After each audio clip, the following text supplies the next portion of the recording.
Bonjour, je suis avec Alexandre et Kate de Nice. Oui. Alors, vous avez participé à l'Autilo en Suède et on est là un peu pour raconter votre expérience. Alors, comment ça a démarré cette histoire d'Autilo?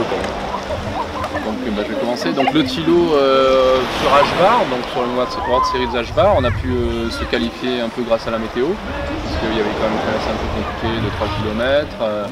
Où on a pu tirer notre épingle du jeu dans la mer et sur l'orientation. C'est vrai que ça a été un peu notre point fort. Et donc on a pu vraiment réaliser une très bonne course.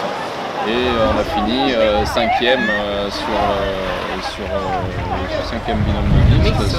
Et avec le roll down, donc on a été pris de suite puisque les 3 premiers étaient déjà qualifiés d'office. Donc voilà, on est rentré dans le temple Autilo, un peu angoissé, un peu stressé, parce qu'on s'est dit vraiment est-ce que c'est pour nous? On passe de 42 km à 75 km, donc plein d'interrogations. Kate, Ouais, moi c'est surtout, pas sur la distance, ça m'a fait pas peur, c'est le terrain. Le terrain de jeu, j'ai très peur en trail, j'ai pas assez d'expérience, donc c'est sûr que j'avais beaucoup d'appréhension par rapport à le trail en fait, le hors-piste, que ça glisse et tout ce qui est pour moi j'ai peur parce que je trouve que c'est dangereux et j'ai peur de me faire mal. Donc moi c'est de l'appréhension par rapport à ça. Et donc la première chose qui vous a quand même étonné lors de l'Autilo, c'est qu'est-ce que ça peut bien être?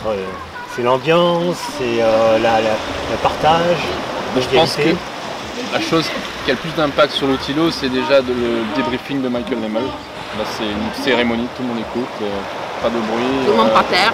Tout le monde par terre et tout le monde écoute.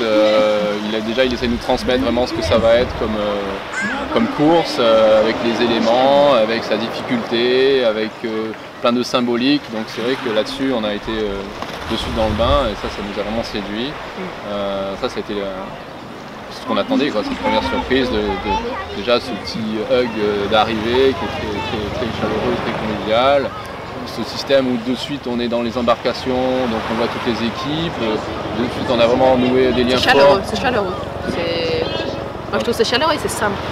De la simplicité de l'épreuve, parce que même, c'est pas simple, je veux dire c'est très difficile, mais la simplicité des gens, on ne se prend pas la tête, tout le monde est au même niveau, on a parlé avec plein de monde, pas que des Français, et c'est une très très bonne ambiance. Tout de suite on sent que, bon c'est pas une famille non plus, mais tout de suite on sent qu'on veut revenir, on veut revivre ça, et c'est quelque chose qu'on ne trouve pas dans d'autres courses comme le triathlon. Et par rapport aux concurrents, vous sentiez qu'il y avait une certaine nervosité ou c'était... Moi j'ai trouvé, parce qu'on a parlé beaucoup avec le clan français, de suite, comme déjà un peu avec les réseaux sociaux on était tous un peu en lien, donc ça a été de suite une chose qu'on connaît depuis longtemps, donc on a vraiment partagé un peu la difficulté de la course, les pièges, ça a été vraiment très fort, surtout avec le mixed team qui avait déjà fait la course et donc on a essayé d'absorber tout ce qu'ils connaissaient. Donc ça c'était vraiment un bon moment de partage. Après c'est vrai que il n'y avait pas trop on n'a pas trop senti la notion de compétition comme disait Kate, c'était plus vraiment le challenge par équipe en fait, que vraiment se retrouver à telle place, à tel temps, tout ça. Si c'était pas que d'être là, tout le monde était tellement content d'être là en fait, d'être dans cette épreuve. C'est une forme d'aboutissement. C'est vrai que quand on fait les World Series et quand on arrive à Autilo, on arrive à se qualifier, parce que c'est quand même assez compliqué. Quand on est dans le temple, c'est vrai que c'est extraordinaire. Donc on a envie vraiment de profiter de tous les moments, de s'imprégner de tout. Et je pense que là-dessus on n'a pas été déçus, surtout en plus avec les éléments climatiques qu'on a eus. On a été bien gâtés, donc ça fait partie de l'atmosphère Autilo encore plus difficile. Et donc voilà, c'est lundi, 5h30 du matin, ça part vers 6h, plus ou moins 5 minutes à cause du ferry qui passe. Et le coup de départ est envoyé. Et là, c'est quoi le sentiment? L'avant-course, c'était complexe quand même, parce que l'avant-course, il pleuvait, on entendait le vent, tout bougeait. Même la nuit quand on dormait. La nuit, il y a eu le vent tout le temps, on s'est changé dans les bateaux et on n'osait plus sortir. Et tout le monde était un peu angoissé. Tout le monde se regardait et se dit comment ça va se passer, est-ce qu'on va finir cette course, dans quel état on va la finir. Donc ça c'était très compliqué. Donc ça c'était le premier paramètre. Après dès que la course est lancée,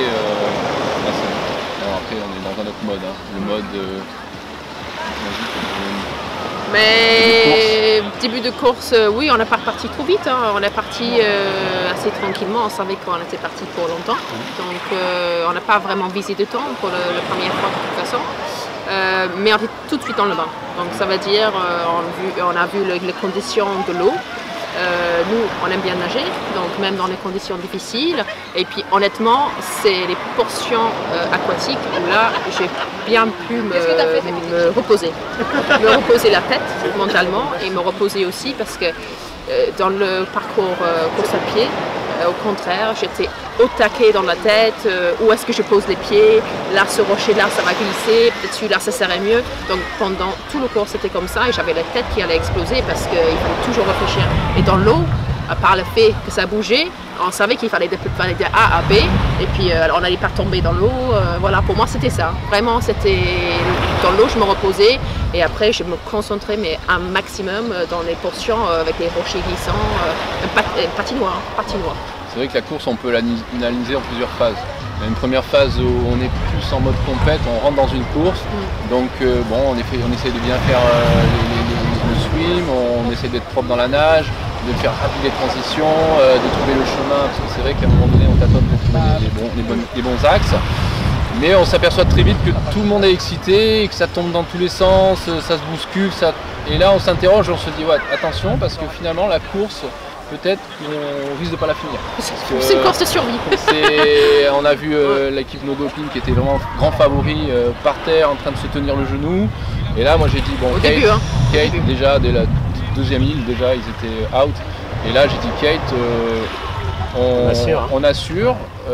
Kate est tombée, elle s'est fait un petit tombe sur la fesse. Moi je me suis pris entre deux cailloux, j'ai glissé, je me suis pris la cheville.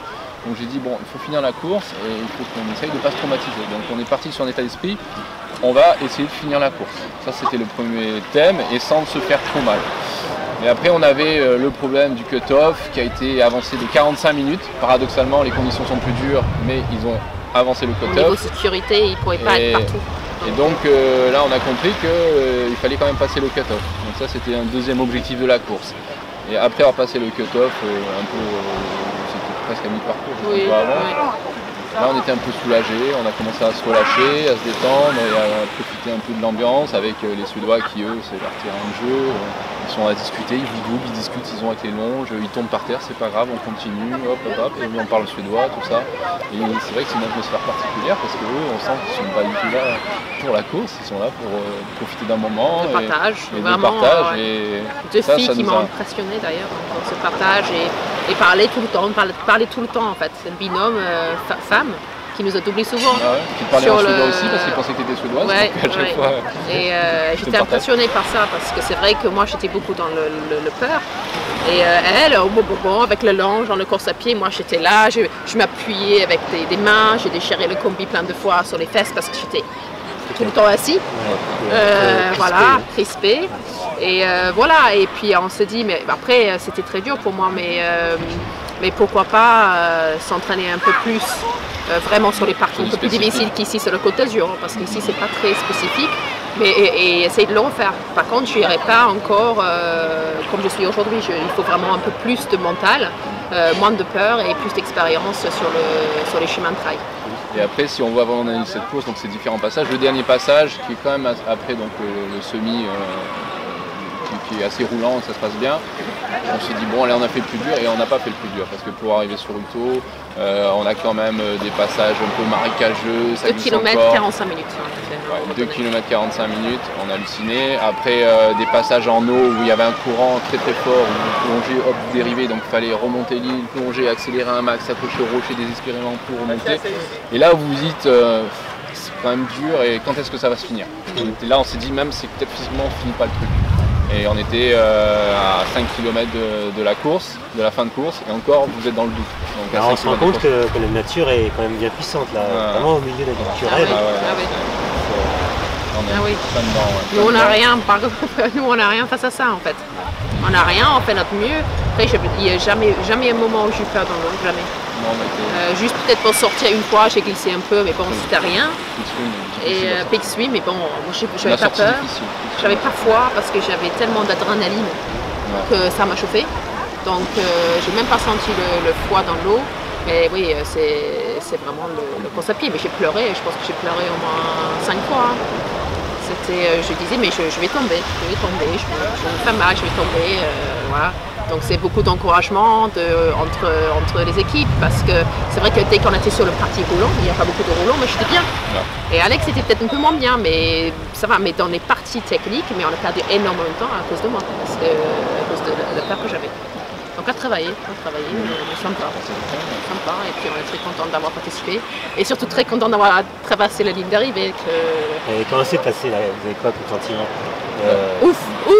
C'est fait. Ah oui, ça c'est bon. Le gros moment, c'est qu'on a eu quand même les enfants qui étaient à l'arrivée, on a pu amener les enfants. Ils nous ont poussés à l'arrivée. Et qui étaient heureux de nous voir parce que toute la course, ils ne savaient pas où est-ce qu'on était, ils ne savaient pas si on allait arriver, si on allait finir, dans quel état. Et quand ils nous ont vus, ils étaient très heureux, beaucoup d'émotions, donc ils nous ont couru avec nous et tout, ça c'était super. Ils nous ont poussés derrière. Ouais, ils nous ont poussés, ils ont retrouvé le papa et maman, ça c'était génial. Donc ça c'était le gros moment fort quand on a passé la ligne d'arrivée. On a pu partager en famille, ça c'était génial. Ce qui est de famille. La Suède, Stockholm, etc. Je pense que c'est un super lieu pour visiter, pour faire après-course, etc. Vous avez eu le temps un petit peu de... On a passé 5 jours à Stockholm. Et puis en fait, nous, on a passé nos vacances de famille en Norvège et un peu en Suède aussi. Donc on a fait pas seulement Stockholm, on a fait d'autres endroits. Puis on voulait absolument regarder, voir ce qu'il y avait à Norvège. On a pu s'entraîner justement dans l'eau à 10.